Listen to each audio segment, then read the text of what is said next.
now we can finally settle the war. However, with it's the like Nexus, us when we played Germany in like 96 or something. yeah. We're good now, we can settle with a Second World War.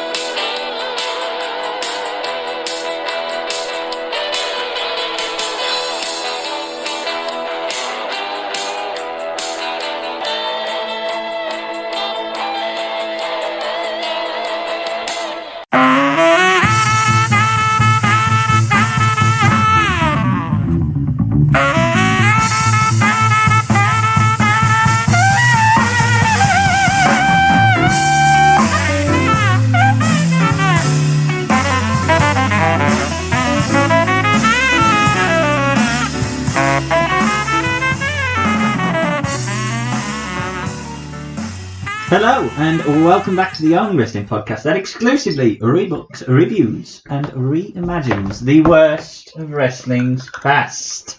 We are Better Call Creative, and as ever, I am joined to my left by the vigilante, Sam Chance. Hello. And to my You right, gotta shout it. the last beacon, the last saviour of a forgotten past promotion, WCW's own Jack Chance. Alan Knuckles. Hello, and I am a little fish in a big pond, and I am your host, Ben Chance. And if that doesn't give you an idea of who, or what, or where we're reviewing, Or why? it is Sting in the Star. WWF.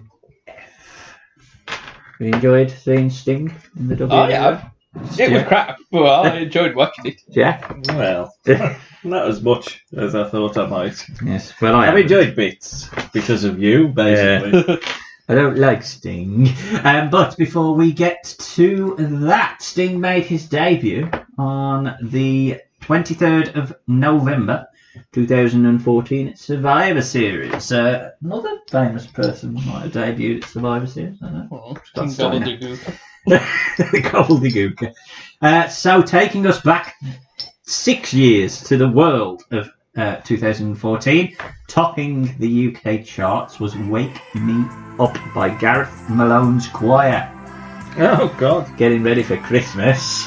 Over the pond, it was Shake It Off by Taylor Swift. Shake it off, shake it off.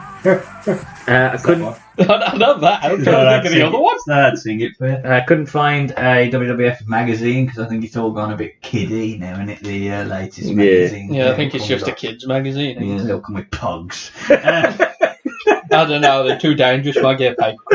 But in the world of sport, West Bromwich Albion, Probably. Premier League, West Premier League. Bromwich Albion. You lose to Crystal Palace. We lost to Chelsea 2-0. Claudio Jakob sent off. So yeah. Well, you could who won the league? Oh no, it was Man. That was the year Liverpool slipped up. Quite 13-14. Oh, well.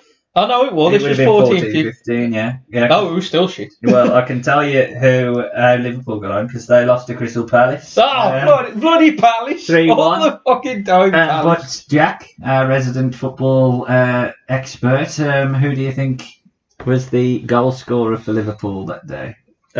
Someone you have seen in an Albion shirt.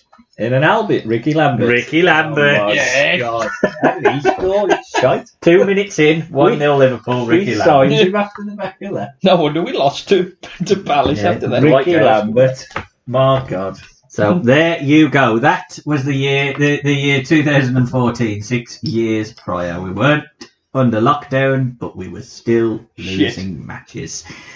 Before we check out the WWF career of Sting, Jack, I believe you. I like the fact you're still Oh, playing WF. fuck the wildlife. Fuck the pandas. 4 albums. They're all of bands. Who And they all buy Sting and the Police. No, they're all by bands who wear face paint. Ooh, that's good. To change it up. So Kiss, Kiss and Mudvayne. The first album, they don't wait for all of them. The first album is The Satanist by Behemoth. Okay. Or it could be Robot Wars. The robot. Album number 2 is Meliora by Ghost. Ooh, what the film? Whoa. Patrick Swayze. He was a famous Potter. I like him now after Stokes' victory. Yes. Yeah. Album number 3 is The Wraith, aka Shangri-La, by Insane Clown Posse. Oh my God! good You lord. Wear paint. You're running a risk there. Yeah, you are. Wrestling fans don't know a lot about things. I care about my art. Yes. I'll take the risk. And album number 4, obviously, it's going to be a Kiss album. It's Love Gun. Ooh. Got a chance as well. Obviously, they've got a chance. Tag Tony Schiavone, he loves Kiss. Does he? Yeah. Well, then. Hottest band in the world. But if you want to choose the hottest band in the world or ICP, it's up to you. Head over Or to- Kiss. Yes. Head over to our Twitter page, which is @BCCPod, and drop a vote now. And the reviews themselves are housed on our website, which is bettercallcreative.com. So, we are heading back to 2014. What a year. Annual Survivor Series event. And the main Where event, it wasn't Raw v SmackDown. the main event is Team Authority versus Team Cena. Yeah, Team WWE. Of now, course Team not. Cena. And in Team Cena, we had John Cena, Dolph Ziggler, Big Show, Ryback, and Eric Rowan Yes. versus the Team Authority of Seth Rollins, Kane, Corporate Kane, Cool. Mark Henry, Rusev, and Luke Harper. So there you go. It's a traditional 5-on-5 elimination tag match, and I believe the careers of the Team Cena are on the going Except against. Oh, except Cena's. Yeah, that was the whole We're not losing him versus. That's why Big Show turned. versus the rule of the Authority.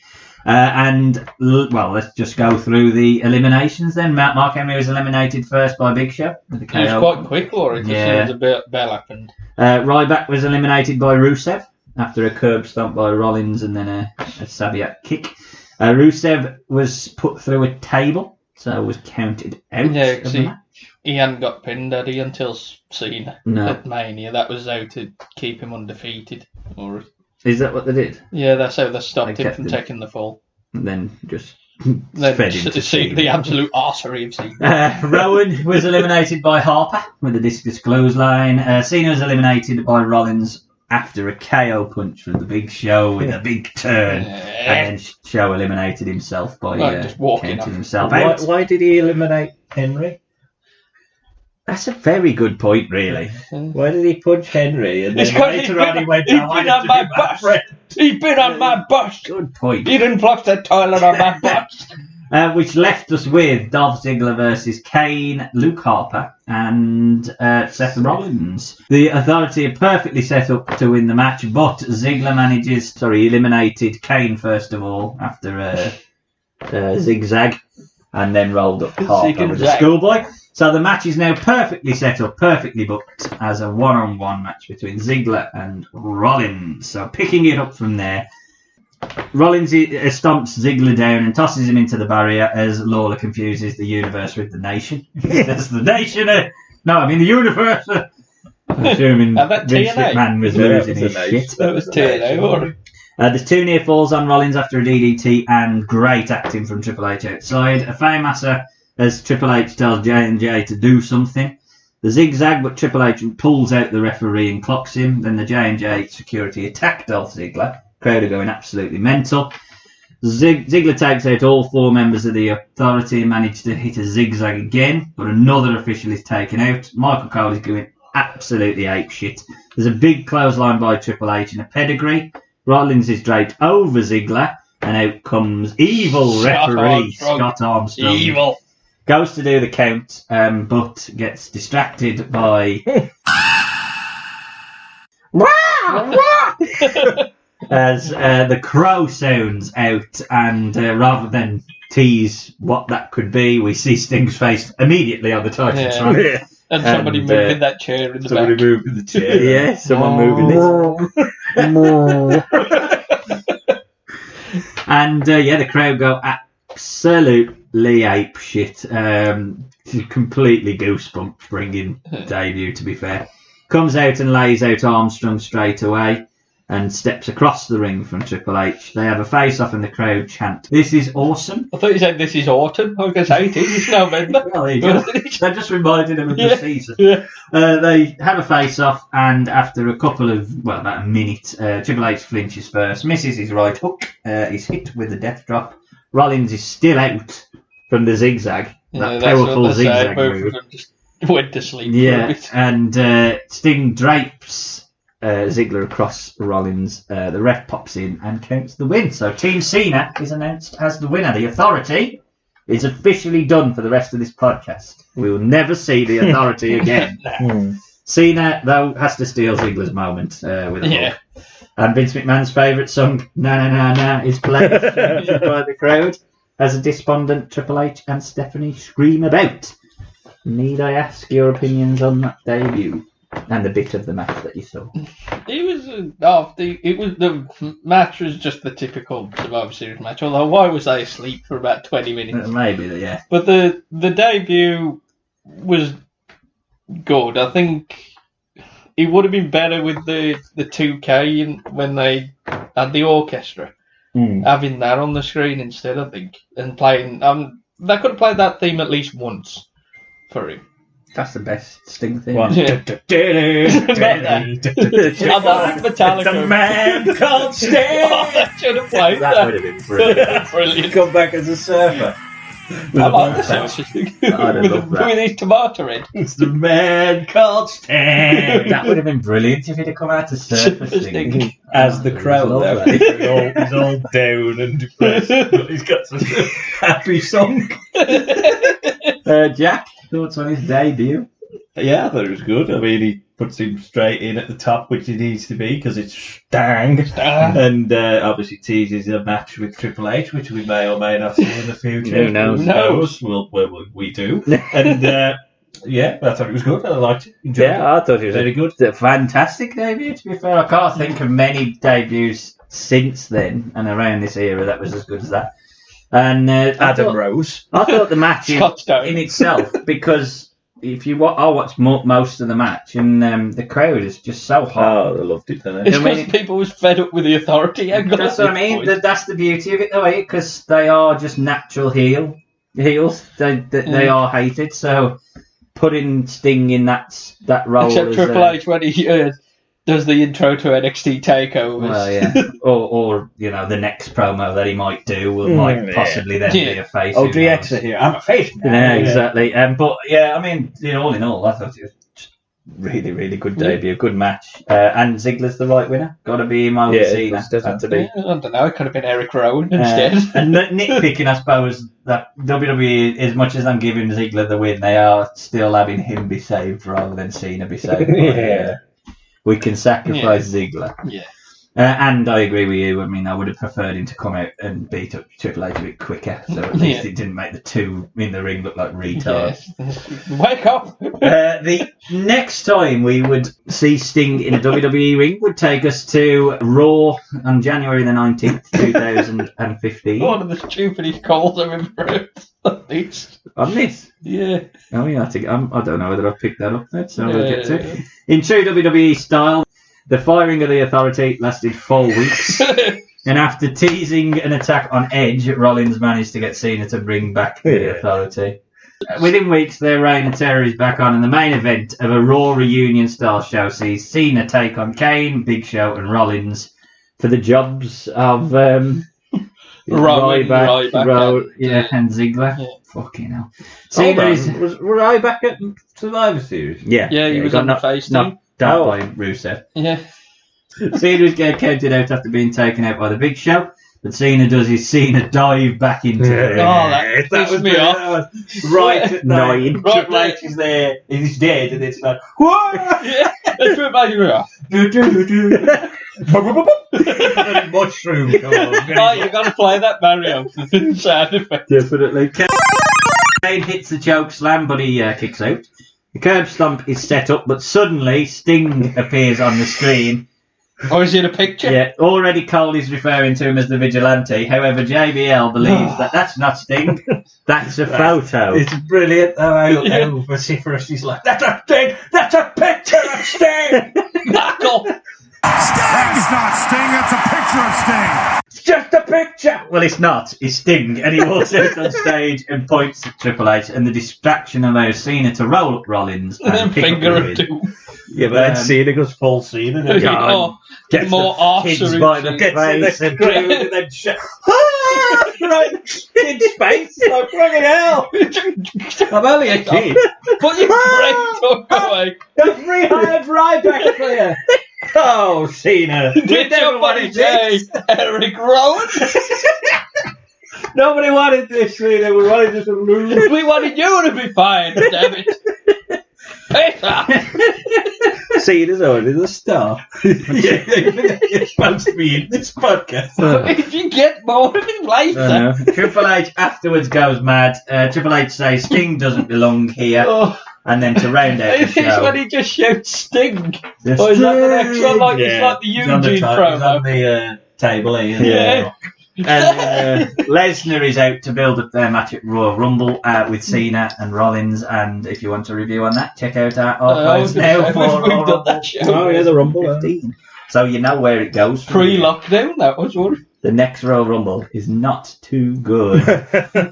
Brock F5's the Big Show and Kane as Rollins hightails it. Thoughts on that, Jack? I thought it was good. The call of that's not Sting, it's a picture of Sting is stacked. And the fact that Cena beats three people on his own is a bit soft as well. It's a bit much. But I think Sting used sparingly keeps that feud going, and then the crowd are that hot, and then here comes Brock and he beats up Kane and Big Show. I think it's good use of Brock as well. So Yeah. I thought it was good ending to Raw. Well, I said that, we know what happens at Royal Rumble. So I just got, how can it possibly go wrong from here? But then you've got the Rumble. But up until now, Sting Triple H feels like they're building it. And seeing Raws now, that is a perfect ending because you've built two matches. You've put Brock over. You've Cena winning 3-1 maybe is a bit too much. But yeah, and I could do without the constant authority. I just don't need them to constantly have all the... especially if, as we know where the feud ends up from here, if it doesn't matter that they've got some sway, what the fuck are you doing it for? Yeah. But other than that, I thought it was good. Yeah, it's a decent segment, as you say. You've built up a few matches. You've even built up a Mania match before the Rumble, so you know where you're going with that. Yeah. And you built up the triple threat, and Cena's just there. Shouting at kids. Cena gets the biggest win of all of these people in this feud. But He does, yeah. Yeah, he does it. So our next appearance for Sting in WWF is on the March 16th, 2015 Raw, so we don't see him for another 2 months. At this point, I believe the match has been signed between Triple H and Sting for I think so, WrestleMania. and they had the Fastlane thing there. And that where they officially announced it at Fastlane. Possibly, Where Sting comes out and points at Triple H and then points at the Mania side. Because that's how you book matches, you point at the side. Was Sting on this? Yeah, he was on I went Fastlane. through 'cause everything and I've tried to Triple find out H, he did this promo with Flair, where he pushed him, and then he called him out for Fastlane. And then he come out, and that's when he points the back, because you see Triple H in the corner, and that's when he points at the thing. Remember that, we don't watch that. Yeah. Oh, that's annoying. Well, check out Fastlane, let us know. We missed Sting that. don't speak, so you're more Oh, right that's there, all right. so nothing we happens. didn't hear from Sting. At Raw on March the 16th then, we've barely seen Sting, but the match has been set up. Throughout the show, Seth Rollins has lost J&J Security. Kane and Big Show and the Authority have now told him he's got to do it on his own. However, at the end of the show, teasing a match with Randy Orton, Rollins cuts a promo chuckling at Randy, saying he's made a fool out of him. What with his witch laugh. Yeah. And the Authority are behind him. It was all a plan. So Orton grabs a chair as they surround the ring. We get a "We Want Sting" chant. And as they enter the ring, the lights go out. Did you hear the crow? Yeah. Bah! Obviously. That's the start. Sting... It's the coming of Sting. When the lights come back on, Sting is in the ring with Orton, and there's a very slight lull, which actually I thought was quite nice, the fact that they had sort of a look at each other, and then they attack. Crowd goes banana, and Noble is hit with a death drop, RKO on Mercury, and we see... Basically, J&J, you're going to get beat up. Of course.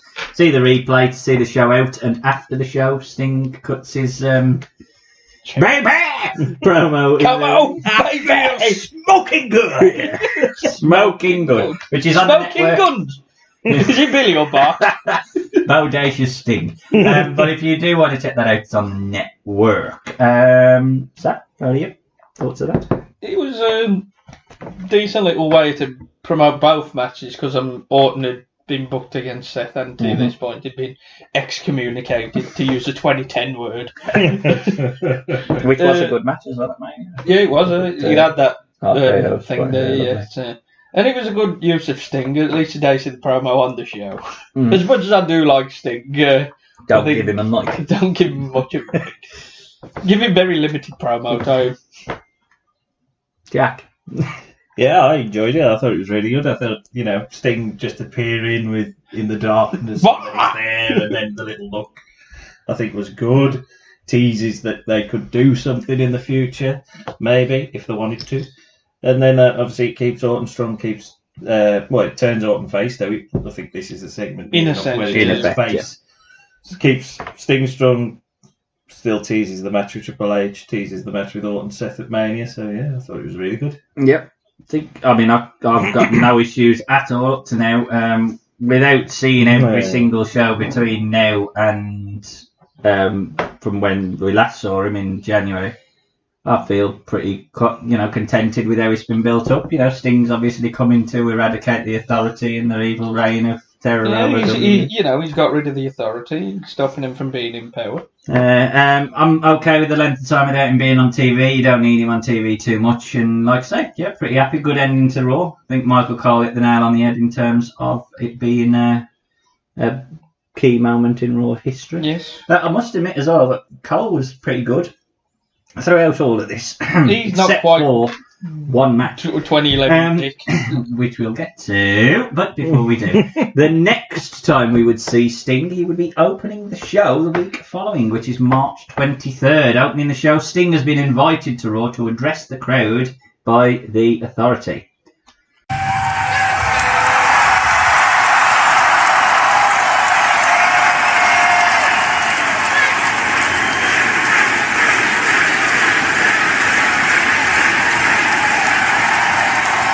So this is what it feels like to kick off Monday Night Raw!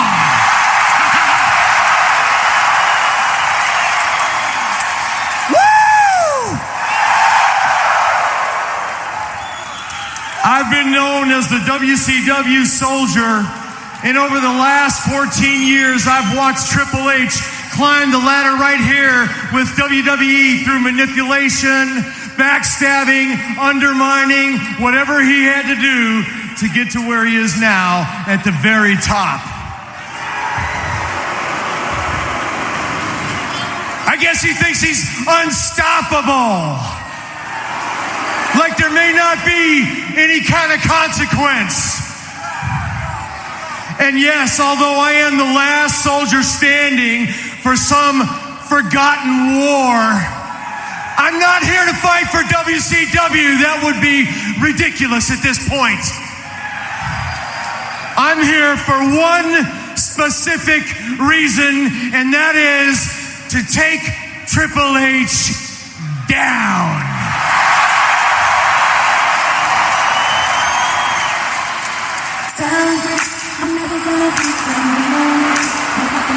Here comes trouble. Yeah, here's someone who I guarantee you did not take that last.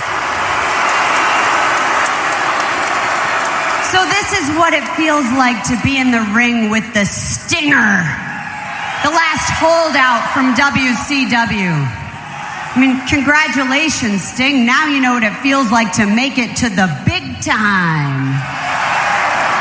Here you are, standing in the middle of a WWE ring, opening Monday Night Raw with yours truly, Stephanie McMahon. Soak it all in, Sting. Just breathe.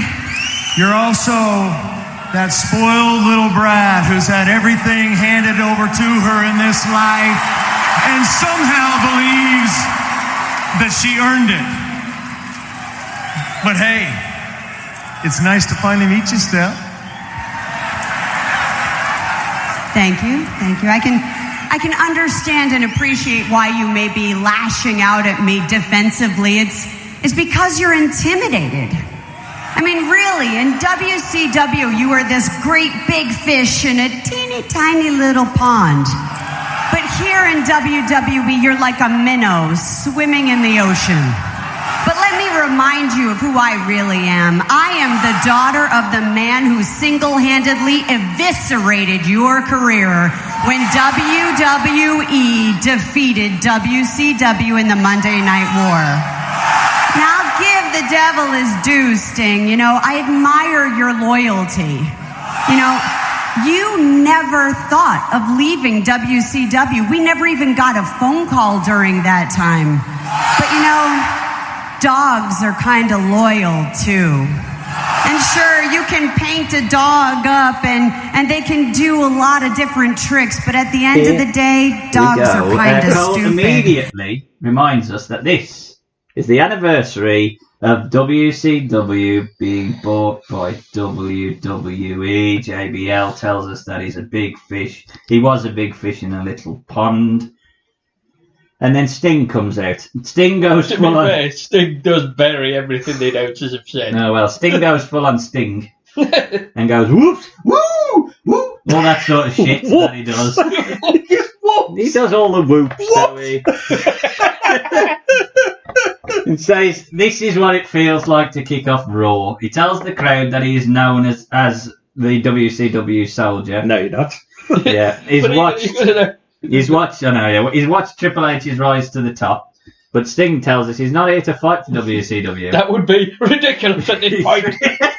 He's just buried there, I think. Yeah. And I think after hearing that, Vince is like, right, we're going to keep saying that it's because of WCW. You went against the script, Sting. He's only here for one reason, to take Triple H down. Stephanie McMahon interrupts the promo. Steph instantly reminds us, insufferable and all. Then Steph instantly reminds us that WWE is the big times. Sting calls Stephanie a brat. Stephanie gets him back to the WCW is small time. He's a big fish in a small pond, blah, blah, blah. Her dad beat WCW. Steph admires his loyalty, but then compares him to a dog. WCW lost. Sting lost. At WrestleMania, he's going to lose. Calls him a painted freak. Sting kind of likes that. Steph tries to slap him, but he's blocked. Triple H comes out and becomes all, possessive boyfriend. Steph gets him a sledgehammer, tries to do the Vince McMahon evilness, don't work. And Sting has a baseball bat, which he swings. And he comes out in a baseball bat. He swings theatrically, and Triple H just backs off. Yep. Is this the point where it went wrong? Dead. Yeah. Dead. Yeah, My one note is dead. Any advance on dead? I do like the fact that Sting even was like, WCW, this is ridiculous. It's 14 years. It's dead. Get over it. Yeah, I wish he'd have fought more in the back though. It's no good doing it when Stephanie's just going to come out and cack on that point. To be honest, I just think, well, I'm here. I'm going to have that match at Mania I wanted. Who cares? Yeah, we saw that match though. Well, that's true. But Yeah, it could be good. It's not. Jack. it's got to be saved by Spock. It's a total debacle. I mean, It's a total debacle. it's absolutely useless. 1 week. Why are we having a WCW versus WWE feud in 2015? Sting is saying it's just like Kane Cena. I got flashbacks of Kane Cena, and Cena is saying, "Not embrace the hate." And then Kane comes on the times and says, "You've embraced the hate, haven't you?" It's just like Sting's there going, I ain't fighting for WCW. That would be ridiculous. And then Steph comes out, "We beat your ass." It's like, what? You've got two characters that are playing different narratives. Yeah. In all honesty, when you think about it, bad. this is the point where you kind of think, everybody was saying, why don't Sting come down? And then even in 2015, when you think, it's safe, they've gone over the fact they beat WCW. No, they haven't. No. Can you imagine if he did this in 2001? This would be exactly the same. It's so 2002, so 403. stupid. The thing that annoys me the most is that Most of the people watching, the kids that watch, don't even watch WCW because they were old enough. because it's 14 years ago. Yeah. But even with that, if you am gonna build that stupid tired narrative, at least have done it all the way through the feud. Yeah. The debut of him was as a vigilante against the Authority, which is a decent enough narrative. Yeah. He fought for WCW against the power in NWO, NWO. same thing. I get that. So why have we now got here? 1 week ago he was doing that. Now, 1 week later, he's suddenly WCW's fallen soldier. Absolutely. What big bollocks. show in WCW? That's what I There are a mean. lot of people in WCW. If that I could have played the Big Show narrative, that Big Show was against the Authority. God, I've never used WCW characters right, but it's a crap narrative. You wouldn't book it like that, but at least it's consistent. This isn't even consistent. No, it's just so bad. This is where they completely ruined it. Completely, and They to completely shit on see the final nail, we move forward 1 week to WrestleMania 31 as we prepare for the match of the ages, Mackle. It's Sting versus Triple H. Cole bills it as the match nobody thought would happen. The cornerstone of WCW versus Triple H. The package is all about Triple H's past in the WWE, his love for the company, and then there's the clips of the build thus far and interspersed with Sting's clips of WCW. Sting is out first to a Japanese-style orchestra who bang the drums and are all dressed in Sting paint. The crowd do appreciate the theatrics, and it was okay. It weren't too bad of an entrance. Yeah. It was a bit. I don't like that theme anyway, to be honest. But It would have been better if he had the orchestra Yeah. and his old From the 2K thing. Crow where they- theme. and The the daytime WWE entrance theme doesn't just help. grew on me Yeah. a bit. When you get into it. I'm not saying it's bad. I just think you have got a better piece of You have music. got a better. for it. You He have does it. come out with. So what's that? Yeah. Being outdoors what's that as well, I think with Sting's entrance, it needs to be in the dark. Yeah, As Yeah, happened well, with the Bray right, Wyatt Scarecrow and yeah. Taker's thing on this Mania. That's the problem with this Mania, innit? I Yeah. don't, I understand. Mania's Mania, but It's because it's the West Coast date. I and would it's always there to do prefer it it. earlier on. yeah, I would Well, always. they prefer- had that problem with the recent one with Kofi winning the belt. No? That was the same arena. Was it? Was it? Oh, that's I must have started later then. Yeah, but that one was about 10 hours. Well, This was 10 only hours, about right? 3. Yeah, this was over for dinner. We Cold got dr- back for the Albion game at this point. Cole's first line is "This is what it feels like, Sting." I mean, Sting has wrestled in front of 130,000 people in North Korea. Yeah. Why are we saying that he's not? Yeah. He's never wrestled in crowds this big before. Oh, You know, and that when JBL goes, this isn't Starcade, Yeah, this yeah. is WrestleMania. This isn't that random Vince Russo God promo thing. Yeah, all three of them get at it now. I mean, I've just put that fucking out. We get a package. Yeah. we get a package over California. The skyline is destroyed, and then we see through the eyes of a Terminator. Yes, this is wrestling, folks. We've got a book of film that's coming out in 6 months' time. Which is It's crap. 'cause he got put in the Hall of Fame, don't he, Yeah. Arnie? That Yeah. day. Terminators rise through the stage, and again we see the There was Tron. NXT blokes, or they're the ones dressed at the end. Yeah, That one one- was Enzo. Really. yeah, Oh, the ones who come out. the dressed ones as who come out, not the ones that come up Yeah. through the Oh floor. God, that was really good. Yeah. They had Babarans. Babarans. It's all giant Baba. It scans the crowd, extremely hostile, apparently. Very quiet. Yeah. And then it finds its target, which is Sting. Triple H comes through the ground dressed as a Terminator or with a Terminator. Shao accent. Kahn, Terminator, hybrid. Stage continues to rise. Arnie tells us that Judgment Day is here. I mean, I thought it was WrestleMania, but whatever. Triple H holds up the heads of the Terminators and heads to the ring. I mean, that is ridiculous. I do like with all this entrance, you cut to Sting in the ring. You go, what the fuck is it? Well, because he looks pathetic now, because he's last. Yeah. You know, if that was first, maybe, but It now looks- he's just got to wait. It and looks look- really good, the entrance, but it is a face entrance, I think. Yeah, Yeah, That's the With problem. Arnie and all. that's the problem with targeted Triple H. The way players. it's always at Mania. He always is. has these entrances. Look, Triple H is Triple H, but that booking's so bad because I don't know how you could boo him from that. We couldn't, could you? Not with that entrance. Unless he kicked a dog over. Cole puts over Or he pushed over RoboCop. Yeah, so here the He narrative. should have come out with Robocop. Sting. I got my own robot. Then he comes out and all sticks like that. That was the Robocop. Oh, brilliant. That was the match for 32. Sting and RoboCop, he Triple H and Comes Terminator. out like he's shit himself as Robocop. I don't know, the booking shit itself. Well, the booking gets even more confusing when Cole tells us that Triple H bought Sting to the WWE to destroy him. What? I don't think that's what happened, Cole. No. I've just watched it. That definitely didn't happen. He was surprised Sting when he appeared turned up. to destroy the Authority. So why would Triple H bring him in to destroy the Authority? Finally, we're ready. They hook up and Sting takes Triple H down first. Triple H then slows the pace with a headlock and takes him down, giving him a suck it, but he's laid out with a hip toss and a drop kick. Commentary team put over this as a shock. This is shit. Yeah, the fact that Sting's taking it to Triple H. The crowd chant, "You still got it." Have you not watched TNA Yeah, for the that's past right. 10 years? He's been wrestling for ages. No, big right jabs and Triple H gains control, but it feels really flat. Sting now sells a face buster and then teases a death lock. Sting's bald spot is on show. Oh, God. As his Irish whipped.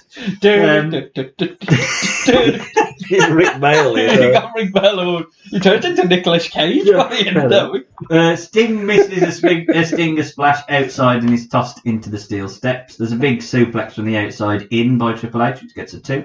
Pace is far too slow, though. Sting falls at the feet of Triple H again, and we get another DX chop. Side headlock. Spine buster gets a 2. The cons now are really big on Sting being a little fish and not coming to WWE. And Lawler, who's his defender, literally says, "Hey, you got a point." But I just thought, for fuck's sake. Sting catches Triple H, though, and locks in the death lock.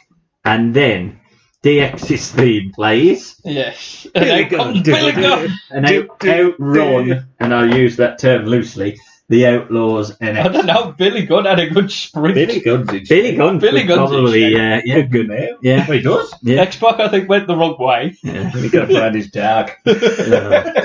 Sting though fights him Road off. dog, you know, I got to book my next match. Sting though fights him off. Sting counters the pedigree and then dives off the top of the turnbuckle onto the entire DX. Sting then does turn into a pedigree, but does kick out. Sledgehammer is taken out, but then wow. The NWO come in, but them so slow, they had to cut away, because I think Scott Hall said that they realised when they come out, they had to go up this ramp before they come on, so that's what they're doing. The camera cut too soon. So yeah, the NWO walk out, which is Hall, Nash, and Hogan, and the NWO take out DX. Sting hits the death drop, but only gets a 2, which should have been the end, in my opinion. Was it but Jamie whatever. that said, whom the NWO here to fight? Yeah. Because yeah, even Whose side are they on? because Michael Cole goes, well, the NWO did feel with Sting in WCW. Yeah, which is a But laugh if they did come down and beat up which, Sting. you know what, Cole? You're right. It would have been better if it was Luger. Luger in his wheelchair. But I would have. I would have still took out Road. Is he He'd in a have been wheelchair? quicker than a couple on. Is he in a wheelchair? Yeah, You should have put somebody in the rack. I think that should have been the end of it, but it wasn't. The deathlock is locked in, but Triple H tries to reach for the sledgehammer. Who's going to stop him? It's Hogan. Yeah. But, weirdly, he's taken out by X-Pac. Nash, that was weird. Nash takes out X-Pac. And then, And his quads. Did you see him holding his Billy legs? Billy Gunn comes back. Why did they give Nash Billy Gunn? Couldn't they give him X-Pac? He could just take something. They give him Billy, the most in shape, and he charges him. And he didn't drink his braces, did he? Because he didn't know he was going to work. and So he don't didn't have like his braces on, so he goes That's what he holds his leg. And then all of a sudden you hear the crowd cheer and you think Scott Hall takes a back bump from Road Dogg. These old men are going to kill Road each other. Dogg sells his own back body drop as well. Because he back body drops Paul and then cuts down himself. The only one who could really do something actually appears now. Yeah, well, Sting barely can hold the deathlock on, but Triple H makes the ropes, and in the ring, HBK sneaks in and hits sweet chin music, gives him the cross chop 2. although Sting does manage to kick out of it. The crowd are loving all the nostalgia, though, to be fair. Triple H gets the sledgehammer, stands over Sting. Hall, though, hands Sting the bat. Sting breaks the sledgehammer in half, backs up Triple H, brings the pace back and pounds Triple H in the corner, hits a Stinger splash, but on the second, Triple H gets a bit of sledgehammer and clocks Sting for the win. DX surround Triple H and the NWO help up Sting. Triple H offers his hand. And now the war is over. Yeah, yeah, exactly. Off, JBL. Sting shakes it. Cole asks whether finally, 14 years later, they can put the war to bed. We already had. You keep digging the fucking Because thing even up. JBL, because he's... No, we've won twice. Off, JBL. Absolute bollocks. Oh. Well, I mean, I thought the match for the first 10 minutes was shockingly slow. Like, really slow. It wasn't great, but then putting all the gaga did actually make it quite enjoyable to watch. Yeah. The commentary teams, though, that's the worst bit of commentary, I think, from a three-man booth, where I can blame all three men. Yeah, they all just They were completely all shit at awful. Sting. And in fairness to them three, I know that, well, maybe JBL aside, Vince McMahon's feeding all of that shit to Cole, and Lawler just isn't arsed. Sting needed to win. All the booking has to win for me. If they ever planned on using him again, unless if it's just one-off. I mean, realistically, I've said Sting's an old man compared to Triple H, so I don't care if Triple H wins. Yeah. But if you're going to build, the next time we see him, we know what he's competing for. So if you're going to build him to that level, he's got to beat Triple H. It ain't going to work Triple H. Even then, the booking's just bollocks. It's just so bad. The booking is terrible here. Sam? The match itself was as bad, really, but it needed the fluff around it. Yeah. The commentators, I could have done with listening to it on mute. So angry at the commentary team. So bad. This is why you need Tony Schiavone to do a bit of it. The thing that annoys me is you don't even just tell the story of the match. You don't need to keep saying, because he's got all that gaga around it anyway. Yeah. No one's going to watch the old NWO come out and go against old DX and think, well, this is shit, haven't they? No matter what they do. So, why do you need to make it into Sting, he's getting taught a lesson, and Sting, very good, is he? He's a big fish. He's just all bollocks. Absolute bollocks. I feel sorry for Sting, and that's saying something. Yeah, that's true. Jack? I feel sorry for him. Yeah. I thought it was absolute shite. I thought it was... I don't know what the fuck's happened to Sting in between leaving TNA, but his hair's gone mad and he's awful. Triple H just looks so slow. So is Triple H. He is twice, and so is Sting. So they're all so slow. So the match is crap anyway. The narrative around the match is confusing and bad. Then you got DX and NWO coming out to make it worse, in my eyes. Wrong winner. They say, he had to win because he was going to fight Rock, which is a load of bollocks. He had to win because he's Triple H. He was going to fight Rock. Yeah, no, but why was that? Why would I? That don't matter. Would I not believe? The truth is, if he had fought Rock next year, no what would have happened. He'd have lost to Rock. So I don't care. Triple H was the champ. I can't believe he's going to beat the Rock because he didn't beat Sting. It's like, he ain't going to beat the Rock because it's fucking Hollywood, isn't it? But it's probably one. This is worse than the Heavenly Bodies versus the Rock and Roll in a Cage. I don't know about that. It is. This is one of the worst matches we have seen. This in our Wrestle Cup was the worst match of that Mania. Yeah, I think so. And I think I hate this match. The thing is, if they didn't, the irony is the worst bit. Part of the problem with this is the booking, right? So the booking, it being WCW versus WWE, is shit.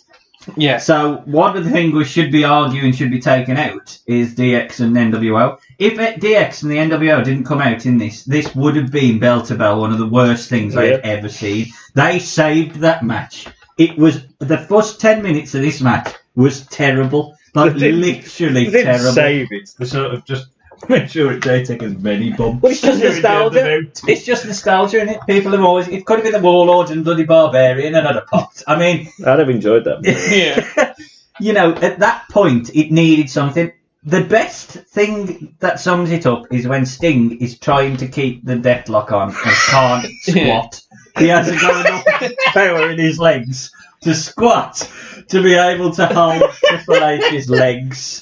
I just thought, fuck you, Sting. You're not very good. This proves it. I've always said it. You just ain't very good. Triple H has had being a 50-year-old. I'm sorry, but he's never done that deathlock very good anyway. He did it before. No, it's quite loose. It's better than Rock. Oh, it's better better than than rocks. Fucking hell. Everything's better than like Sneeze is better than rocks. That is one of the worst things we've seen in terms I of agree. the sheer. I agree. The worst thing's his hair, I think. The sheer for it's, Yeah, it's a bit. to me, it's almost as bad as the Nexus in terms of brilliant debut. Where the fuck have we got to? How the hell have we got 5 to here? months later. Yeah, 5 months shaking hands with him because of WCW. What happened? Now we can finally settle the war. However, What? But with the it's like Nexus, us when we played Germany in like '96 or something. yeah. We're good now. We can settle for the Second World War. It's a similar thing, eh? So get over it. Jesus Christ. It's true. But the only thing I will say with that is making comparisons to the next. It weren't the Nexus fault. Sting has to play a part in it because if he'd have had a really good match up to the first 10 minutes and then all that crap had just happened, I'd have said fucking hell, shame on Sting. But bloody hell, that You that still feel death sorry block. for him. Yeah. Barely. Moving forward, then the next Guys time. get shit on a lot, don't we? Next time we see Sting takes us to August the 24th, 2015, and it's the night after SummerSlam. So at SummerSlam, Seth has beaten John Cena and has gained the US Championship. And early on in the show, Triple H says that Seth is no longer the future, he's the present, and he will take his place with the greats who have got statues like Andre the Giant, Bruno Sammartino, and a Ultimate Warrior. homophobic, horrible man, Ultimate Warrior. But he's dead. They will unveil his statue later on tonight. Cole bemoans the ceremony and reminds us that it was Jon Stewart. We'll be back. That helped Seth beat John Cena last night. Stephanie drops that. Definitely got to that main. Yeah. At SummerSlam. Stephanie drops the fact that she's heel, and so does Triple H to remind us that fucking hell, it's Vince McMahon's birthday. We've all got to sing happy birthday, and everyone does.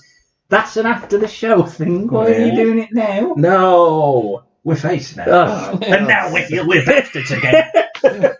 Triple H says that Vince will be pissed in the back. I would be just for the state of that. Again, What are heel you and face doing this stuff. now for? Stupid. Triple H says. No, Vince had gone out. Right? Get back up here. Go on. I'll do it. Rhino and Tajiri, get back. Triple H says you immortalise someone in bronze if they show up every night and therefore have hustle. Warrior. Yeah. If they show up, this is going to Good point. Or if they repay those who Bruno hates it for ages. or those who repay the people that got them where they are, so loyalty, or someone who cares about the people at the top. Respect. Warrior. Triple H calls Seth a winner. Cole recaps the show, which had seen the debut of Braun Strowman. Seth says that this is bigger than the Hall of Fame and then bashes the Brooklyn Nets. Any idea? They're shit, Jack. Fill us in on American sport, Brooklyn Nets. Yeah, not very good. He says heroes get remembered. Yeah, heroes get remembered, but legends never die. Says that with the unveiling of this statue, he becomes immortal. I'd have loved it if it was Hogan. That would have been the best. Particularly after what happened. He's doing his pose. Well, like when he was on American Idol. Yeah. There's just a big arm here like that. What was that? Yeah, but he got me at the front. Well, just start checking. And then it lifts and there's Hogan walking up. Yeah, he got no statue. Seth puts over Cena. Seth puts over Cena as being the man for the last 10 years, but he is the man. But to be the man, you have to beat the man, and that's what he did last night. Says his statue will live forever alongside Bruno, Ultimate Warrior, and Andre, and now Seth Rollins is next to him. He drops the "Are you ready?" and then the statue is unveiled. with Sting underneath. With his feeling. Yeah, he stood under there for 15 minutes, sweating off the top of his head. Yeah. But the crowd do lose their absolute It was minds. unexpected, was it? Yeah, definitely. I didn't expect him back. I was expecting Triple Kevin H Nash lying there under his body. pulled his squad under the thing. He's lying on the floor.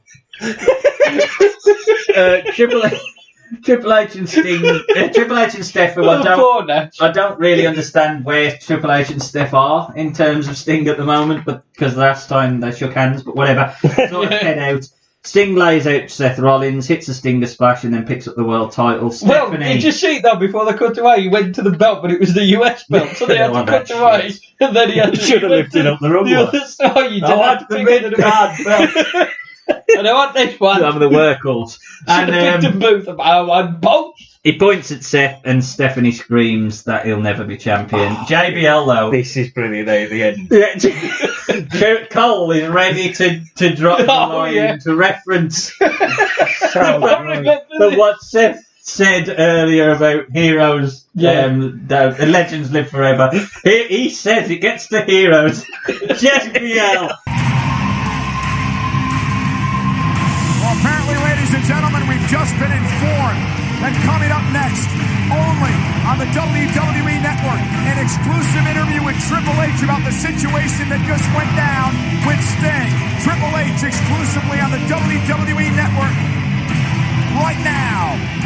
Well, as Seth said, and it works for Sting tonight, heroes get remembered. What an unbelievable Monday Night Raw.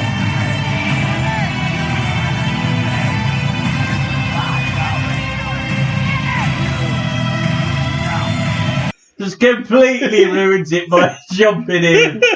Vigilante Michael. Brilliant. It goes up, though. It's cold. It's cold. Just quiet. It's like, oh, JBL, you beauty. What the head, son? What the head? That's so good, man. That was one of my favourite bits of the run. What did I expect that though? I don't know. Because he's obviously doing a fake line here, and then JBL just like, back on, let's there! We won the war! There's a flag! It's so good. I watched it twice because I enjoyed it so much. It is. I will splice it in, but it is one of my favourite things. Just the fact that he obviously it's just was there running silence for like 10 seconds.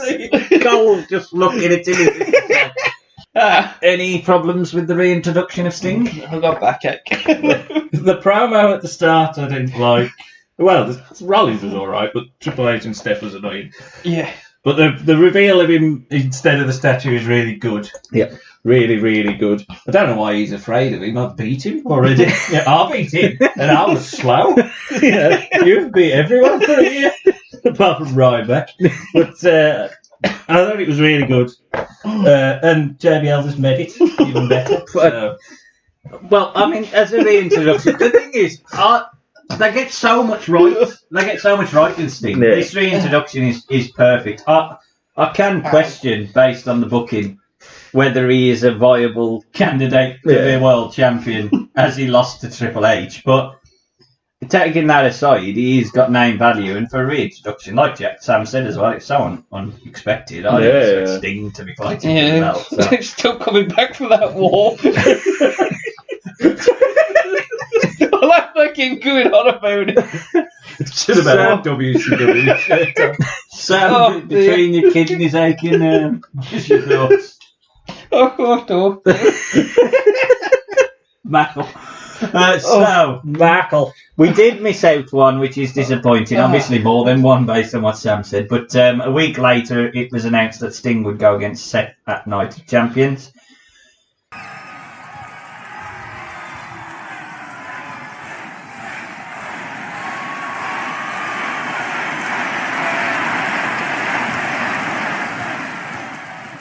Oh, it feels good to be back in Tampa. The last time I was in this ring, or at least competing in this ring, was at WrestleMania against Triple H and he did push me to my limits. But I know that I pushed him to his as well, and no matter what happened that night, I'm always going to have respect for Triple H. But that was then, this is now, and this is Monday Night Raw! And I've got my sights set on the sellout Seth Rollins. And as good as he is, and he is really good, he's no Triple H. Since WrestleMania, one injustice after another, as Seth runs roughshod over the most prized and sacred possession in wrestling today, and that is the WWE World Heavyweight title. Whether it's the Authority watching his back, or an assist by Jon Stewart, somehow Seth manages to hang on. And on top of that, Seth believes that he somehow deserves the right to be mentioned in the same breath as wrestling legends like Bruno Sammartino, Andre the Giant, or even the Ultimate Warrior. Now that is an injustice because Seth is a legend in his own mind. I've wrestled legends all over this world, and I've won world titles all over this world, but there's one that eludes me after all these years, and that is the coveted WWE World title. But that's going to change at Night of Champions when the last chapter of my career is written and I beat Seth Rollins for the world title.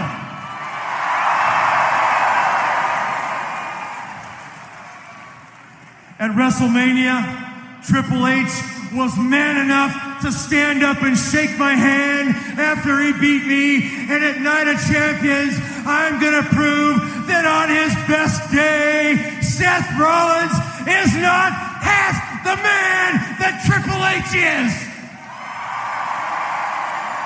I'm gonna prove that Seth Rollins is not the man, but he's a little boy, and that little boy is living in my world right now. So little boy, you better buckle up because you're in for a heck of a ride.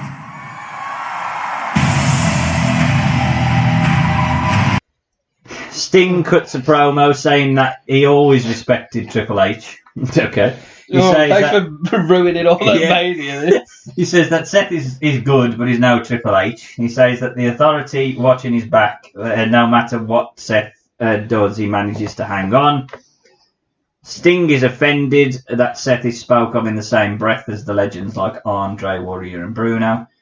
He says one title has eluded him, but it will change at his last chapter, which will be Nights of Champions. Sting again drums up that Seth is not the man or not as good as Triple H. Calls Seth a little boy. Cena later uses his rematch in the Authority statement for a match at Night of Champions because every title has to be online, and so Seth now has to compete twice. And show ends with Sting and Cena on the stage together. The next, this is the best show. We've gone from the best show to the next best show. The next show is September the 7th, Raw. After the main event, where Cena and the primetime players... Oh, he done all the ones at the start of the show. Was he on it? There's 3. There's 2 others. Oh, I missed them.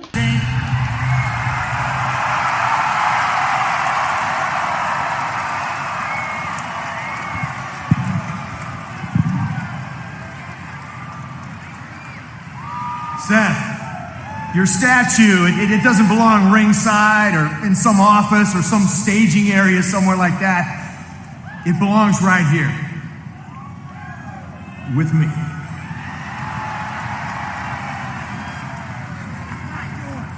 And oh, by the way, Seth, you are the man. That's right, I'm saying it. You're the man. You're the man without a statue.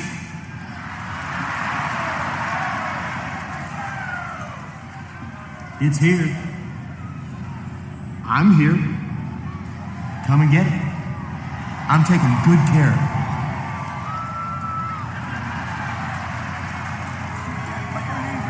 Come and get it. Seth, what are you doing in the ring? You're so preoccupied. We're here and we're waiting. Oh, wow. Rough night, huh, Seth? And you never came to get this.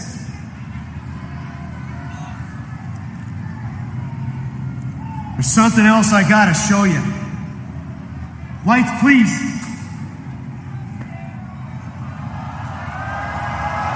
What's this? Apple Valley Waste. Woo! Man, it stinks! Yeah, it's a trash truck. Start your engine.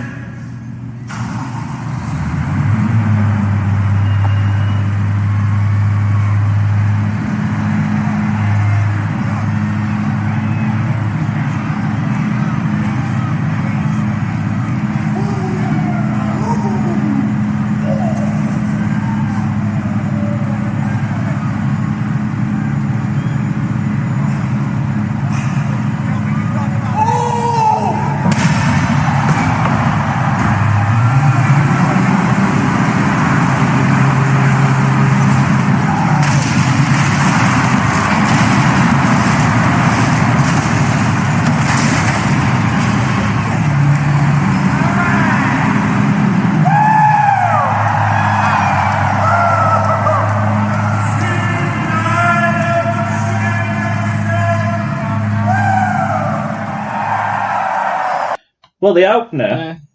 Go on, then you recap it. So the opener, he interrupts a Seth promo backstage. He says that Seth is the man without a statue. Yeah, the man with his man without a statue. And then he starts cleaning it with a little feather duster. Oh, I think I remember that at the time. Yeah. Then in the middle of the show, Seth fights Ryback. He interrupts the match and says, what are you doing in the ring? You know, your statue's back here.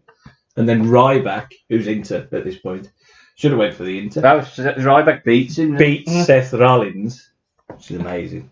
And then after the match, he puts a Sting mask on the statue. Because I think you always said he should have gone to it and he should have had paint. Sting paint on the statue. Why put a little Seth mask on it? Like Warrior. And then the next time is after the main event. Well, after the main event, Sting appears again on the Titantron next to the statue. He turns on the lights to show a trash truck. He says, "It stinks!" Man! What? Man, it stinks! Amazing. What a man. Is that when he looked at his bucket? Man, it stinks. It's just trash. It stinks. He goes all goofy Sting and then pushes the statue into the crusher and then hangs on the back. For dead and ever. For dead and ever. I thought that when he was coming up. Common man Sting. That's what happens when the bin men come back. That's what he got He should have pushed it and Duke drowsy was in there. Woke him up because he slashed on him. What the hell is it? That's my note anyway. I don't like Sting. I like Sting. Really entertaining. Did you like it? Yeah, Sting back me. I liked it for all the wrong reasons because it's awful, really. This is Taker. This is the equivalent of Taker. Can you imagine Taker hanging on the side of a bin? Because, like you say, he is the Crow. He is the man who doesn't speak. And then he can't get when he's become the Crow, he can't get out of the 80s Surfer Sting promos. So when he has to talk, he just goes, "Whoa, man, it stinks!" Oh, baby! It doesn't work. I still enjoyed it. I still liked it. I enjoyed it because it was shit. It was funny shit. I thought it was good. But it was awful. And the statue, I mean, Jesus. Oh, It's it's the a lightest terrible statue. I've ever And it's a terrible statue. The thing that angers me with Sting is that very reason. I don't know what his gimmick is. I can't get my head around what his gimmick is. in black and white. Yeah, because he ain't really that good when he comes back after being in the rafters. Well, So and within a week he's like back to being a twat. Like, I just think, well, if it's Joker Sting, that's fine. He can do the Joker stuff, but he ain't Joker Sting, is he? Or is he? I don't know. Knob. I've got a feeling you don't like Sting. He just annoys me. you got a rebook. Next week. Man, it stinks. Yeah. It's the Turn return. on his bin room. The return of Luger. Next week, it takes us to the September 14th edition of Raw from 2015. And earlier in the night, the Authority would book Sting's first and only singles match on Raw against The Big Show. We're reminded of shows past with Sting, of which there is one. And Lillian gives us the big build. Sting lays in quick punches and keeps Big Show on the back Wearing foot. the shirt. Yeah. TNA. Don't show Sting that game body. today. He lays in the boots in the corner, and JBL continues to remind us of Sting's history as Sting. We beat WCW back up. He hits 10 punches and then hits a DDT. Big Stinger splash in the corner, but Seth Rollins is out to cause a DQ. Both men double-teamed Sting in the corner until Lord and Saviour John Cena heads out for the save. Triple H turns all Teddy Long and books a fly-by tag team match. So after the break, This is a fly-by tag match. That's one of the rules. Cena and Sting versus Big Show and Rollins. Yeah. Straight away, playing the in peril spot is John Cena. Big Show corners him, hits a huge headbutt and a big slam. Cena teases a slam on Big Show, but Big Show continues to beat him down. Well, you picked him up with each. I mean, I know he's strong enough. Yeah. Cena dumps. Well, he does later on. Not when he's tired. Cena dumps. More tired after, sure. He's got a really quick bar though, isn't he? He was tired. But I'm back. Cena dumps Rollins to the outside, but Show can block off the slow crawl of Cena. Big AA attempt, but again, Cena collapses and he's isolated. Big boot by Rollins now, and Cena again teases a hot tag, but again, Big Show blocks it. Show does a claw to the That's belly. amazing, that is. The stomach claw. The stomach claw, He yeah. just goes, ah! He did the belly thing. It's amazing, that is. All that smooth. That should be his finish. He goes does for- it to Orton on Raw. He goes for and then hits the ugliest looking Vader bomb I've ever seen. And then Rollins continues to I stalk was really Smack. happy when he went to him. I thought you were going to do a moonsault. I got ready to put Show Mrs. Vader. Well, yeah. I thought he was going to miss it. Well, you could have saved it because Cena hits a big clothesline, but again he's cut off. This time the Vader bomb is missed. Super Cena, stuck in the opposite corner, Oh, what a tag. dives the full length of the ring. He couldn't get a tag all back, and then all of a sudden it flies across. Makes the The tag. Superman thing then. Sting hits a Stinger splash twice on Rollins. Cena hits an AA on Just like the Big Show. shout that Sting does when he does his Sting. Yeah. It's like... Short is like this bit shout as he's running up to it. Man, it stinks. God. Sting hits the I love death Sting. drop and then locks in the death lock, and Rollins taps out. So Sting has got a clean win over the champion. Yeah. Our TV main event was completely fine. No real issues. I got the feeling WWE now Sting ain't got much in the tank. 'Cause, He don't work any of it. yeah, he barely works any of it. But yeah, I could deal with a big squash of Big Show early on to show his dominance, and he gets the win. So no real issues. Could have done with maybe Cena being a bit more normal, but Not Super Cena. so, It was a decent match. Could have done without it being just a singles match turned into a tag. Why not just make it a tag to begin with? But it wasn't too bad. Super Cena was a bit stupid with his diving tag. But the right one got the heat, and of course he Sting getting the shit beat out of him. Yeah, 20 yeah, see the same. Yeah. Jack? God. Cena just annoys the fuck out of me in this match. It's just, I can't pick him up, but I'm struggling off. But I can't pick him up. Then the big fucking dive is annoying. The stomach claw is amazing. Really liked the stomach claw. I do think Sting should have been in a little bit more than just the end and do his finish. He should have been. He's already had a bit of a match. Well, just to give him shake a bit of ring rust if he's got any as well. Well, he definitely has. Well, yeah. So, I mean, Show looked quite good to be fair, even though he was very sweaty. He was very sweaty. Seth did well with the trash talking all the time, doing very little but doing a lot with very little. Shit-housey a lot. Hate the flying tag, Sting getting the win. I ain't that bothered about that. I think you need to do him up a little bit. You need to show that he can beat. He ain't fucking won a match yet, so he's going to win something. So, I thought it was okay, but Cena stopped being a bit of a knob. Yeah. I know you're for kids. So, stop being a knob. I agree. So, Night of Champions, Cena has just beaten Rollins. Thanks, Cena. Fuck him. Yeah, so immediate match after that, having Cena just beaten Rollins for the US title, we get the entrance of Sting for the world title match. Sting tosses his coat at Rollins. He sells that, by the way. And then hits a Stinger like splash. Not now! Do it tomorrow! Not now! And then he just goes and throws his coat and then just beats the crap out of him. Teases going for the death lock, but Rollins escapes quickly. Sting gets a near fall on a roll through and then teases a death drop. It spills outside and Rollins is sent into the steps. Seth is being dominated around ringside now and is tossed into the barricade. Sting sends Rollins into the corner to do a Shawn Michaels bump twice and then onto the announce table outside, but Seth manages to recover enough to push Sting backwards through the Spanish announce table. See, only person who's took a bump where he's just fell back. Especially when you know what happens to him. Well, they ain't cleared the table, have they? I mean, no. I know his head bounces off the back of that TV. It's horrible. Seth is walking this off, but decides to finish off Sting. Rolls him inside and gets a 2. Rollins hits his own Stinger splash and a sit-out suplex for a 2. Sting tries to fire back, but Rollins hits the powerbomb into the corner. Sting kicks out of it, but you can tell even now that he's a bit spot. You know, he's got his arms have gone tingling and stuff because he's Stinger. He's shaking it off. Sting though does have enough strength to power out of a pedigree and then pushes Seth off the top rope. Sting battles back with speedy punches, a clothesline and a couple of Stinger splashes.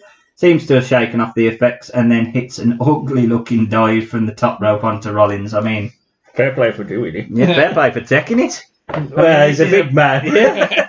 He ain't like a light. Yeah, exactly. He's heavy man. Yeah. Stinger then hits the death drop, but he's too close to the ropes and Rollins gets his leg on the ropes. Horrible spot now as the second powerbomb into the corner and immediately you see, I think he was going to do the I think they, he's going to come under the chest. And, because Rollins stepped back as if to say, come on, and his legs just completely go. He's gone to jelly. Doctor rolls in and they look at him for a few minutes. The crowd obviously can tell some shit's gone down. But in fairness to Sting, he sort of tries to wrestle it off as best he can. He reverses a pedigree into a deathlock. Well, yeah, barely. Rollins saves himself and makes the rope, and on the second deathlock, a really, really ugly looking roll up, especially because he's literally curled up on his neck. Sees Rollins retain the title. Yeah, I don't like Sting, but it's nice to see a bloke career end, so it's not the easiest of watch. I'd argue it's probably his best match as well. The first 15 minutes, the pace of the match is good. Rollins is a brilliant foil. But I can still dissect the shit out of this booking. If that was going to be the ending, not saying it would have been the roll-up, how can that possibly help Sting? Where can he go from there? Because again, there is still money in there's still money now. There is still money in a Sting Taker match. Who's going to believe he's going to beat Taker? Well, I mean, he's coming out after Cena's already beat. Yeah. And then he can't beat him. Yeah. If you're going to do that, Cena's going to beat him earlier in the night, or you've just got to switch the matches. And not only that, he spent all of this build telling people that Seth's shit. And he's a little boy, and he ain't as good as Triple H. Now I've beat you. Clean. Yeah. Where do you go from there? You do. Get him Titus. Yeah. Yeah. It was a bit of a just horrible ending because of what happens. It's just bad. Just because of the end, he just took you out of it, and he was a shame. Jack, anything to add?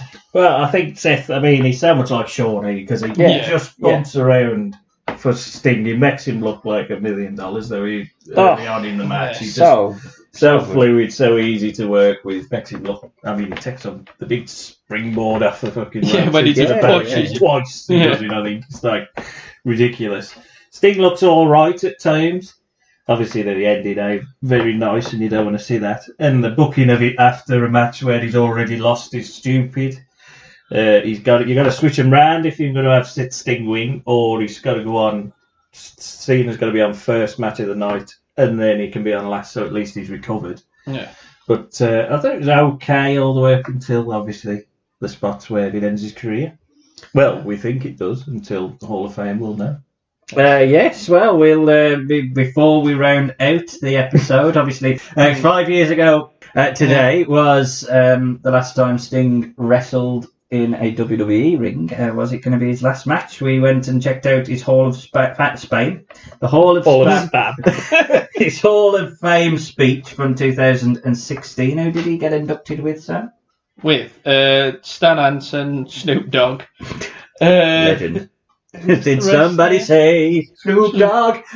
I haven't put many notes because I didn't want to go blow to blow on it. Needless to say, he was inducted by Ric Flair. Throw over to you two with your notes on Ric Flair's. Anyone want to? Well, I'm just pretty got inducted by Flair, but actually watching it, Flair hardly talks about Sting. He talks more about Steamboat and Dusty. And puts over Charlotte. He does, yeah. As buries Rick Martel, as a go at Stan Hansen and Brody for not selling for it. It's brilliant. He just goes off a little bit there. He looks like he starts crying at one point, when he goes on about Dusty and Piper. Oh, that just died. That just died, but then he starts dying. Starts crying, and I just started to laugh and goes, "Oh, he's off! He's off again!" The man reminiscing about his dead friend. No, it's just because obviously now he's just like, "Oh, he's off." Because he does start crying, but then obviously people start wooing at him, and he's all right then. When he does his little... Yeah. And then he puts over his daughter, as he always does. And then Jim Carrey comes out. Yeah. Sting would effectively... it was a pretty charming speech. He was quite funny. Quite well, yeah. Quite well. He's Sting air freshness. That's about the merch. Obviously buries WCW a little bit. Yeah. With WWE. Yeah. Can I mention Joker Sting? Yeah, mentions Joker Sting. Because I enjoyed that. Yeah. Gets a little pop, talks about Warrior, talks about Nash spooning him in the ring. That was a funny story, that was. Yeah. I thought it was one of the better Hall of Fame speeches to watch. Because he wore too long and it was quite funny. He kept the concept. He dropped it, he was just entertaining for it. And not only that, it was quite important speech in that he announced his retirement at the event. Yeah, because they were saying one more match and he just went, I'm retiring. Yay! Thank you. Because they chanted Taker, don't they, at one point? Yeah, I believe he has been medically cleared, though, much the same as Edge, so it'd be interesting. Just in time for Saudi Arabia.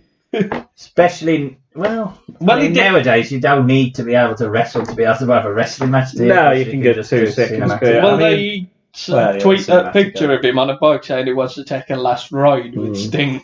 I don't know whether there's anything in it for Taker, though, because I just can't... Again, I come back to the booking. I know even that's 5 years ago now, but... Taker... What does Taker get from beating Sting, who's retired because of injury in the ring? Yeah. And Taker's done everything he needs to do. I'd like to see it purely for nostalgia purposes, but it would have to be really heavily edited. And I'd like to see him I could comment. One match. I'd like to see him maybe have one match just as a proper full stop on his own terms. Yeah. But I don't think he's the type like Edge, where Edge is a complete wrestling nut. I think Sting's the type of bloke that it's finished and he's still doing. I think he's still got a lot of value with appearances and access and all that sort of stuff. And if AEW got him, I'm sure they'd do stuff with him. But Yeah, For me, I don't think he needs to get back in the ring. No, you don't need. No. So there you go. That is Sting in the WWF for now, at the very least. Leads us to review it with match of the night. So, match of the run, sorry. The Night of Champions match. There's three, well, they're the Night of Champions. Yeah. Well, or the very start of him being Big Show. Yeah. Night of Champions, 3 out of 3. Worst match of the run. Very easy. It's got to be the WrestleMania match. Unfortunately. Definitely the first 10 minutes of WrestleMania at the very least. Highlight / moment of the run. His debut. Yeah, his debut. Debut. Dud, low point, worst bit of the run. JBL's commentary.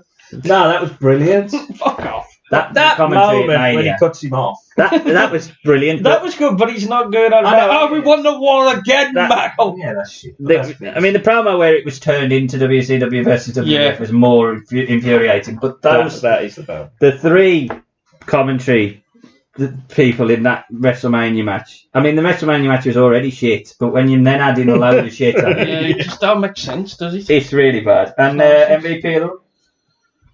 For the Sting run? God. He's the one. I put Rollins. I mean, it's just. Oh yeah. Yeah, probably Well, say Rollins. JBL for like that 5 seconds when he cuts off Cole, I loved him. I really loved him for that. But I would probably have to say Rollins because he was brilliant in the Night of Champions match. So there you go. Or Cena shouting at a kid. Did we now take the task, as we always do, to rebook Sting in the WWE and do it better? So I'm going to throw you first, Jack, as you went last time. Over to you on Sting in the WWE. Right. Get the E out. Get the E out and get the F in. I would have Sting debut much the same at Survivor Series. I would have the same all the way up to Mania, but I wouldn't have any WCW versus WWE shit. He is there to take down the Authority, and he comes back because of the Authority getting back in, because obviously they did the thing with Edge and Christian there. Yeah. So he's back to beat Triple H, and he would win at Mania because you've killed him already otherwise. And a caveat is Bray also beats Taker at Mania. Taker's on a 2-match losing streak. He has to be. Bray has to win because fuck me, you've killed Bray. Bray don't win at Mania, does he?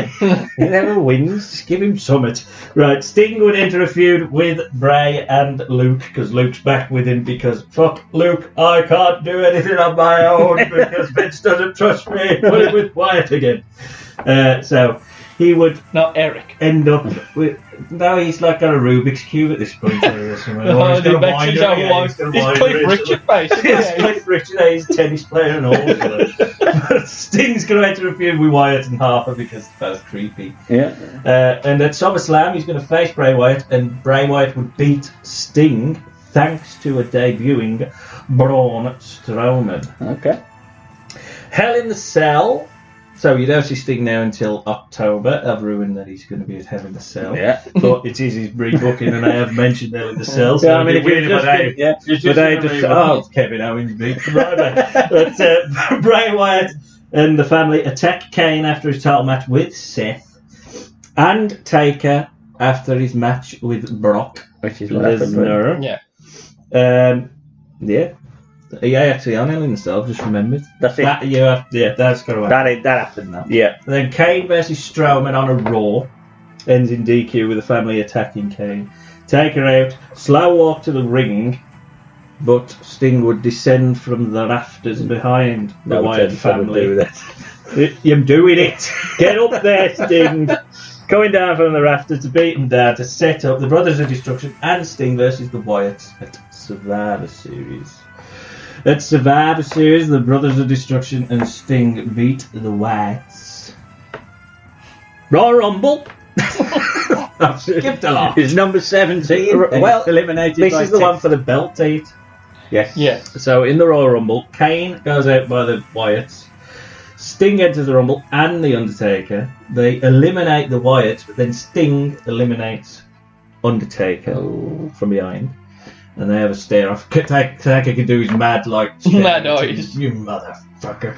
Fucking hell, you do. Fucking chew my tobacco now. And Sting staring at him. And then I've Triple got my H... mania match. Triple H, because Triple H will love that I'm giving him his bit back over Sting. Yeah. He can eliminate Sting from behind. And then them two can bugger off. Raw, Taker comes out and he wants Sting because he eliminated him and I wanted to be champ for some reason. I want you at WrestleMania. But the Wyatts come out to surround the ring. Who did he fight at Mania 32? Who? Taker. Shane in the Hell in the Cell. Yeah, I don't This want is better. You've got Ricky Ortiz as a clone, remember? Does this lead to the lockbox? So, Son does all that. but I'm torn between two options here of how I approach the next beat. Because either I have Sting come down from the rafters, and then the Wyatts sort of retreat, and then Taker sort of walks, and then Sting does the death drop On Taker. on Taker, Or you have him joining the Wyatts. and says he accepts. Now, I did toy with this, but I thought, no, Swamp Thing why does he Sting. need that at this point? And say he'll only accept if Taker's career's on the line. Or I have Kane come out in the welder's mask. The Wyatts bugger off, and then he does the death drop and he takes the mask off and he Sting. It's But I hard to think believe that's that too. anyone's And gonna plus, it's think- about that much. Yeah, I was gonna about say- much smaller. It's about a foot smaller and do about 200 pounds. He's out from the rafters to help Taker, but then he would do the death drop. Is that a picture, Michael? No, it's a picture of Kane. And then on a Raw after Sting interview in the rafters, because, you know, why not? Yeah. Says he's always been compared to The Undertaker. He's admired The Undertaker, but in recent years he's become a shell of what he once was. If you look at history, every time that The Undertaker has beaten the Wyatt family, it's because Sting has been by his side. Yeah. Every time he isn't by his side, he's lost. He needs his help, blah, blah, blah. The real dead man would need no help, but now he needs help from his friends and his brother and all that shit. And Sting or Take seen The Undertaker become a shell of the dead man. And he wants to put him out of his misery. He's going to shoot the dog. That could be the theme for the match. He's going to put him out of his misery. He went on a 21-0 winning streak. And at WrestleMania, he can't bear to see him go on another losing streak. Yeah. So his third loss in the streak will be his last. The dream match for The Undertaker versus Sting will become a nightmare for the dead man. So Sting playing the heel. Well, he's sort of heel, but not heel. He's This WCW I battle. don't want to see him deteriorate. Raw, Sting would beat Kane in a match. Why not? After the match, take a promo over Kane's the the only one who speakers. could ever be sacrificed in a Taker. He has to be doing. It's Kane. Poor Kane. After the match, take a promo on the speakers, says if he wants a real dead man, he'll get him, blah, blah, blah. Music, pyro, but Taker would come out of the ring, and I would probably have him in his old purple attire. Not Brian Lee. As if he's going to retire, because obviously his career's on the line, because he accepted the match. It's a bit like the Shawn thing, really. Yeah. Be quiet about that. Either in his purple or his grey. Probably his purple, because I prefer him in the purple. Yeah. I like him as a bat. I did toy with him coming down as the bat, but I thought, nah. Not the a crowd. fat denim I Taker. gotta have that all weird cowboy hat. That one with the black tier. But I would have him come out. Has he got his Phantom of the Opera mask? I might have it in the tier. No, yeah, I got the mask. And then Sting would like back off and he did a cutthroat in the eyes. And at WrestleMania, I would have Taker beat Sting. Bugger him off. And then that's it. Yeah. Well, I'd do Sting stuff after. Yeah. Taker beat Sting and you've rejuvenated Taker a little. Because he did go a bit stale. I don't think I'm going to end with you, Sam. So, yeah, that sounds good. My rebooking, very similar. Again, same debut, exactly the same. No issues with it. No mention of WCW here, though. No appearances of Sting or The Authority until the Raw reunion, where Triple H is back, because he's in DX. On the show, Sting would appear, and he says that he took out The Authority for the same reason he did the NWO. He doesn't like mad power tyrants running the show, and he'd be damned to see if it happened here. Then turns his attention to his final chapter, the one thing everyone wanted, the reason he's still here, which is to challenge The Undertaker. And out comes Vince McMahon. Okay.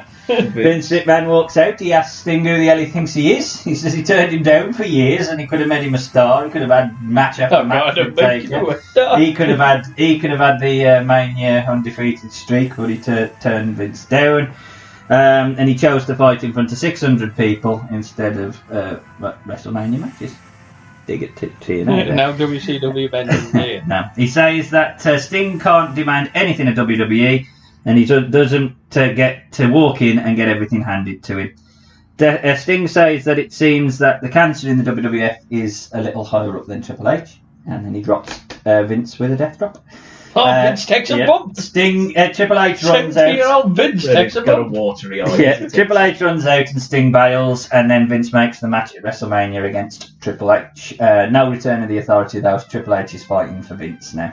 Does it make sense? I just don't want the Authority around. Vince Triple wants... H the face.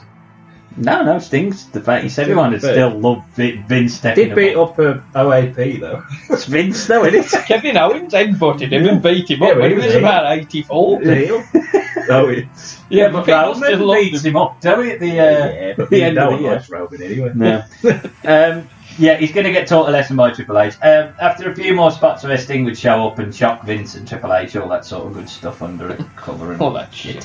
At Mania, I would have a 3-minute match because Sting is not very good, where Sting would dominate. I would still have the DX spot, DX turn up. I don't mind the Gaga. I'd have them surround the ring, NWO turn up. They look like I'm going to side with Sting. Them there for Triple H, them his friends, it makes sense, and they hated Sting anyway, so all of a sudden it's Hogan with his friends. It's 6 or 7 on 1, and then it's the wolf pack that comes even out. Though it's in the day, Smoke would surround the ring, and from the smoke would be Ultimate Warrior. No, he's dead. The Undertaker. And the Undertaker would even the score.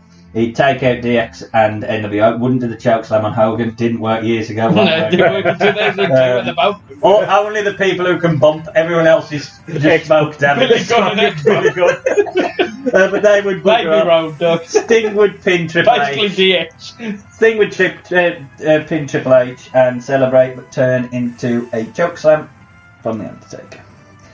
Sting is then gone until SummerSlam. Taker gets his win back over Brock, and then Sting would appear after the match and drop Taker. Taker would now demand of Vince and Triple H that they make a match against Sting. But first, Brock has his rematch clause at Hell in a Cell, so similar, Paul Heyman's pissed off at all that. Kicked him in the balls, shit. Sting would again cost Taker his match. Do his laugh against Brock at that match. Yeah. Definitely, can't get that out of history. Taker would again lose the match this time because of Sting, and it would make a match for Survivor Series where they both debuted, and it would be the end of the line for one man, as it would be a career versus career match, which Taker would beat and show a sign of respect afterwards. Respect!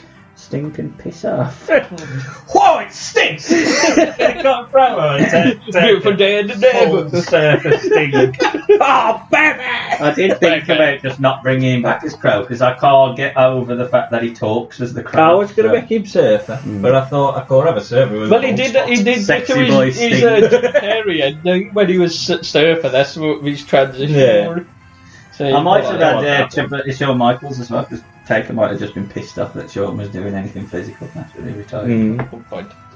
So, right, mine is Survivor Series, similar debut, except Triple H would hit Dolph with the pedigree, pull Seth on, get Scott Armstrong out, the lights would go out, you'd hear the crowd, but then you'd see a spotlight and just see Sting in the rafters with his back pointed. Yeah. That's all you'd see. That's the wall! Yeah, that's the wall! How does Dolph win then? Well, he could roll him up or something after. They would win in the end, but obviously he'd distract him, Booth and that, because Seth had sort of come to just before it, and then they'd both be shocked that he's here. Hey, roller. Yeah, and Dolph could do the zigzag maybe on both and then pin him. But basically, Triple H takes the fall. It's just Sting's just up there, and that's it, and then he disappears after that. Triple H is back on Raw, but he's a wrestler because he's still got that contract. Yeah. So then he puts himself in the Rumble. You don't see Sting again until the Rumble, where in the Rumble match he gets to the final three, which is Bryan, Roman, and Triple H, and then Sting again does the same thing, like to go out. You just see Sting in the rafters, Triple H, and then get dumped out. So then you've just got Bryan and Roman. So you might Royal Rumble booking for that. That's what I've tried to fill the back. gaps. Yes. Then Doink comes out with a drumstick on it. Too far gone, that is. So that would then lead to Triple H. He keeps calling Sting out. You just obviously see him in the rafters on the odd Raw, like during the show. You just see him there. Call him out at Fastlane and challenges Sting. Obviously, Sting would then be in the ring and do the same thing with Bat. So he doesn't speak yet. Do the thing in the Bat. He does accept, and he doesn't speak until the Raw before WrestleMania. And he does do the promo saying he's seen what power can do to one company, destroy it. So he's not going to let the same happen here. So he will fight Triple H. Is standard match, no DX/NWO, because that's still the connotations of WCW, WWE. Sting would win there, and then that would be, you won't see him again until SummerSlam. Before the Brock Taker match, that's when you'd next see him in the rafters, where they'd just cut to it, where you see him up there just watching. He's gonna fight Brock. I quoted that to him. I mean, you saw what happened with Seth? Bloody hell, Brock can kill him. No Ridley. So, yeah, you just see him up there, and that's it. And then again, the next thing you'd see him is, again, Hell in the Cell with the Brock Taker match, where he's just there. He's just there watching. Well, it's my favourite one, because he does speak. Yeah, similar to what he did with the NWO. Yeah. But, obviously, after the match with Taker and Brock, the Wyatts will come out and still carry him off. But at Survivor Series, it's only a one-on-one between Taker and Wyatt, because you can do the rematch from Mania. After the match, after Taker's won, because he got to win, because he's 25 years, the Wyatts are beating him down, the lights would go out, do the crow, come back on, Sting's there with him, and they both fight off the Wyatts, and they both just have a stare down afterwards. Afterwards, Bray would challenge Sting to a match at the Rumble. So that's what they would have. They'd have the match. Sting would win. Again, afterwards, the Wyatts beat down Sting. Lights come out and go off. Gong. Taker comes out. They both beat him up. So they'd save each other, but they'd still have the stare down. I lost the second part of my notes. On the next page. Yeah, so the Raw after Rumble, Sting is announced for the Hall of Fame in 2016. The next week, Sting would say he wants that one last match with Taker that everybody wants, and this is a way to end his career before he goes in the Hall of Fame. So he wants an answer at Fastlane, which is when he answered Triple H, so sort of all the year coming full circle. Weeks leading up to Taker would be in the ring and accept, similar to, they don't really speak, they just look at each other, point at the sign, what have you. Weeks leading up to Mania, you'd get promos showing each one's career. You can do that if you want. And then come on, baby! If you want. You can do promos obviously leading up, you just see like the careers of the two, and then it's a dream match.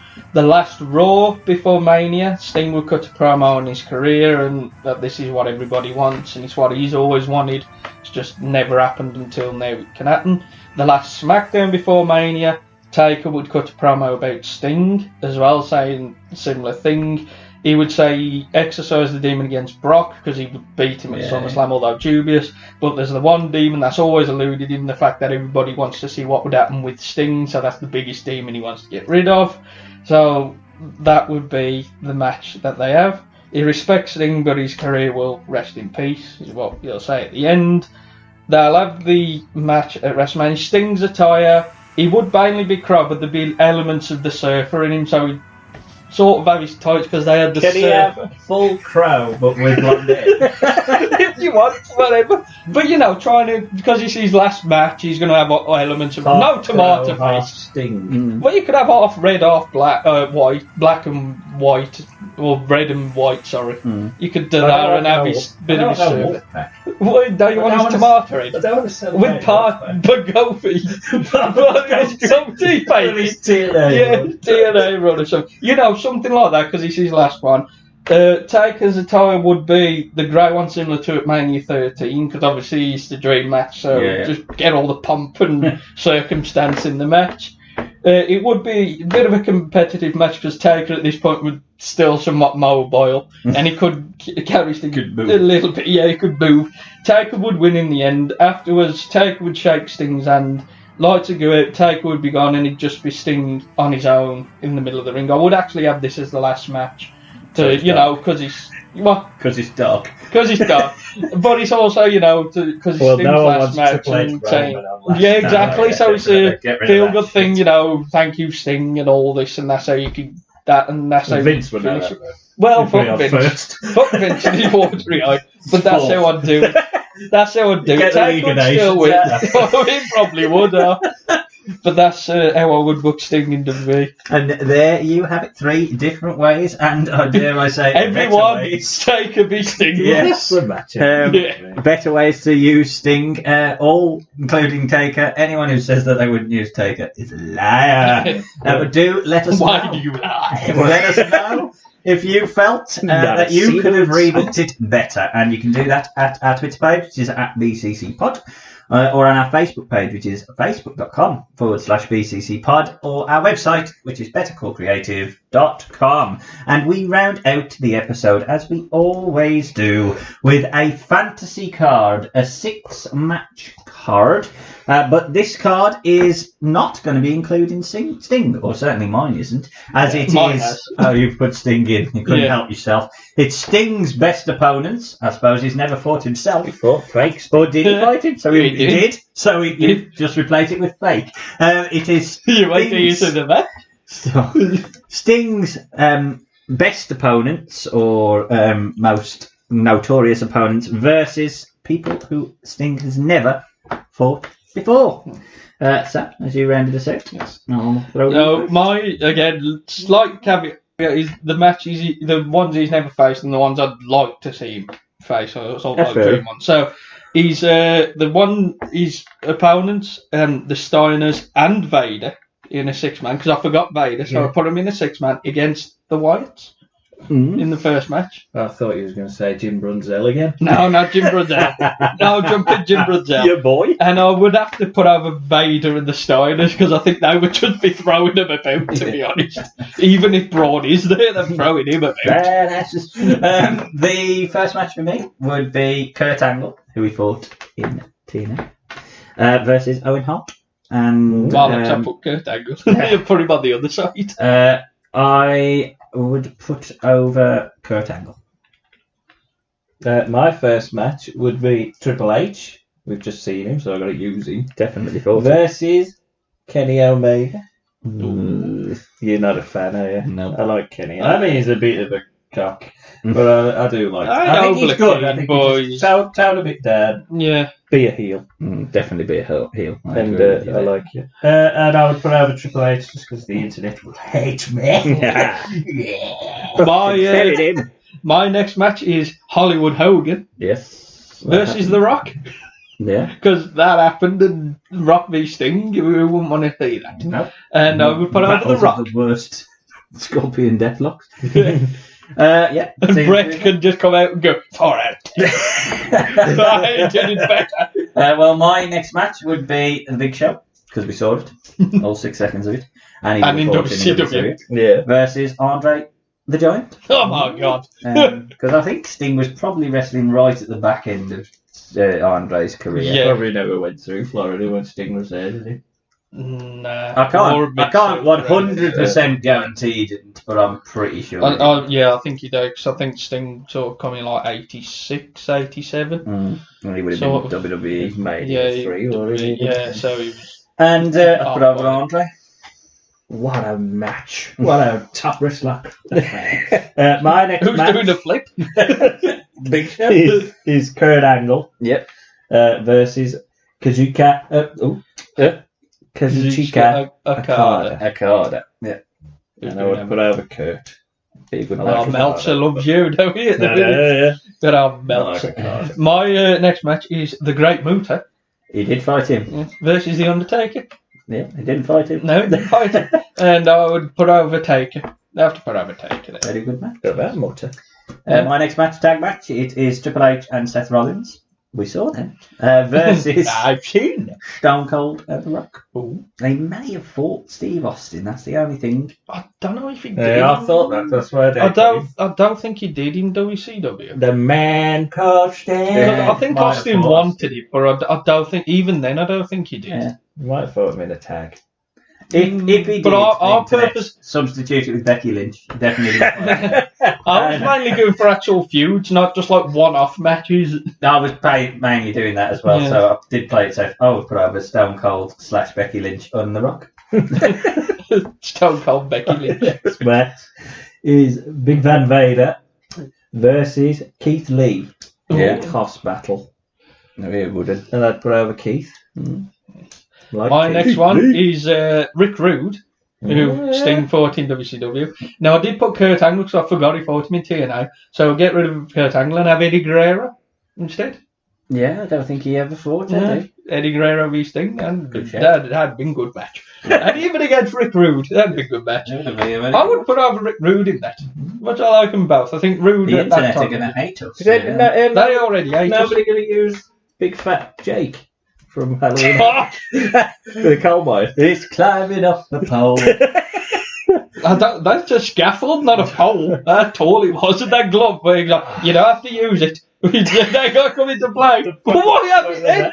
Anyone want to know what we're talking about? Head over to Halloween Havoc 1992. Which was what, episode 3? Yeah. One of the really early ones. But if you want to know how good my next match would be, it would be Hollywood Hogan versus the Ultimate Warrior, which you can find out in our Ultimate Warrior arc. Oh, fuck. I'm fair. Another Halloween epic. I can't for the 100% certainty say he never fought Ultimate Warrior in the breakup of the Blade Runners, but I'm That almost team certain. together when Warrior was cold the day taking his jacket off against Brett Yes. and Hogan, but I don't think they ever had a match. How could that match be bad? And it was really bad. And I'd put over Hogan. My next match number 4, is AJ Styles versus Adam Cole. Bye-bye. Bye-bye. And I would put over AJ Styles. Ooh. My next one, this is where Sting come into it. Hmm. Sting and Lex Luger, because it's his partner who Yeah, also fair feuded with, versus Edge and Christian. Yeah. 'Cause I think Sting against them would be Did quite he never good. fight Christian in TNA? We will not speak of that. Christian only fights Lex. Yes. No, Not Kane. No, this is Christian, not Christian Kane. I forgot TNA, damn it. That's a good point. I don't think I bet he did fight. I think he He did. was Yeah, there for long enough. Yeah, he I'd be did a few surprised times. if they fight. I think Yeah. he took the belt off.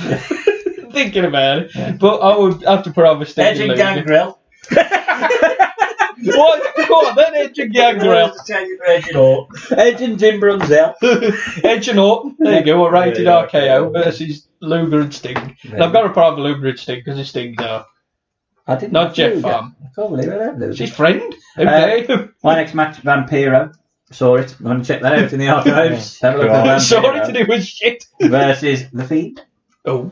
And I would put over The Fiend. My next match, Ric Flair, probably his greatest rival, versus The Undertaker, his greatest never rival. And I will put over The Undertaker. You even booked that as a main event. No. Huh? Well, one of you has already done my main event. And one of you's just done mine. My main event is Ric Flair versus Shawn Michaels. How you just done that, but No. Too bad. And I would put over Shawn. he never fought. I forgot about No. Shawn. Never fought Shawn. Fuck you know. Well, I don't know if you could count him being kicked in the face at Mania 31, whether that counts, but yeah, that'd be a match that you want to see, it as well. Definitely, yeah. And my main event, Ric Flair versus The Undertaker. I agree completely. Best feud he ever had and best feud he never had. And I'd put over the best feud he never had. Undertaker. Is it Biker Taker? Is it Denim Taker? Big bugger. I'll bugger red. Snake pants. Oh, bloody snot. My last match is Hulk Hogan, or Hollywood Hogan, versus The Rock. Yeah. It was a very good match. Oh, but man, that was match 2 for me. I know, yeah. Yeah, well, you had fucking Edge and Gangrel. I put over Hogan. Well, I put Kurt Angle until I did not think of TNA. Hogan Rock was the come down match, didn't it? Well, you've got to build up to mutter and take. Can't believe we would have missed many, but if there is any classic feuds that we missed or people that he didn't fight that you'd like on that card, let us know. Again, at our Twitter page, which is at BCCPod, or on our Facebook page, which is facebook.com/BCCPod, and all our back catalogue can be found now at bettercorecreative.com. And that rounds out our episode. We'll be flying forward with future episodes, checking out the Boogeyman around Halloween, checking out who ran down Steve Austin, who did. Who knows? Well, I know one thing, they did it for The Rock. And future goods coming in the winter months. But that leaves it to round out the episode with the big fish in the small pond. I can't even remember what I told you at the start. Vigilante. The vigilante, Sam Chan, standing on the top of his flats on the roof. Sam Chan. Oh, I'm going to do it. Pointing at people That's the best. with your beer bottle. Yeah. I might do that now. The vigilante, Sam Chan, saying Goodbye. I forgot what I called it. What was I? I can't remember. Soldier. Oh, the last, the forgotten soldier of the WCW, Jack Chan, saying Goodbye. see you again soon, folks. Goodbye.